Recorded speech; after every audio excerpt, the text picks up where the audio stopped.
Saint Lucia has been added to yet another U.S. travel ban list, resurfacing public concern. During a recent interview on a local talk show, Economist Richard Peterkin addressed the issue, reassuring the public that the Citizenship by Investment program is not sufficient grounds for the U.S. to target St. Lucia specifically and that other countries are also affected. Despite this, he expressed frustration over ongoing concerns related to the CIP and immigration, noting that the continuous demands for adjustments are humiliating and that he does not support the U.S. decision.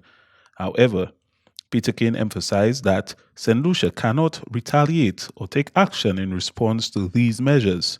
He highlighted that the country stands to lose significantly, citing that approximately 60% of tourism and 50% of foreign direct investment come from the U.S., making the impact on St. Lucia substantial. For me personally, the fact that I would not be able to go to see my grandchildren and child and his wife, I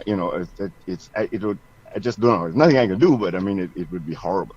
Think of all the students that go up to the States all the time. Think of, all of the, the U.S. is now kind of our favorite destination, all the trade. Peterkin also acknowledged that many other countries would be eager to attract the tourists who might now avoid St. Lucia, implying that the nation must adapt to these challenges. For example, the 10% tariff that we are frankly going to have to pay means nothing to us because it only affects a small percentage of the exports that we have.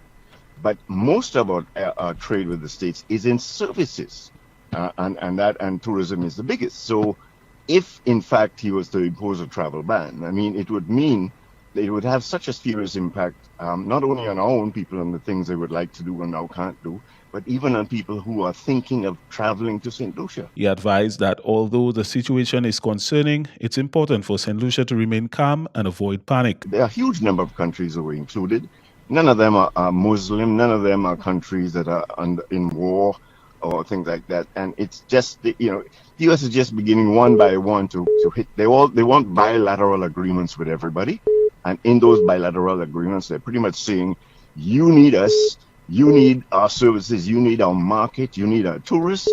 And so therefore, if you don't do certain things that we want you to do, we're going to make it very difficult for you. And they can. Furthermore, Peterkin stressed the importance of diplomatic engagement, urging St. Lucia to negotiate and be transparent about its CIP program, which is a key concern for the U.S.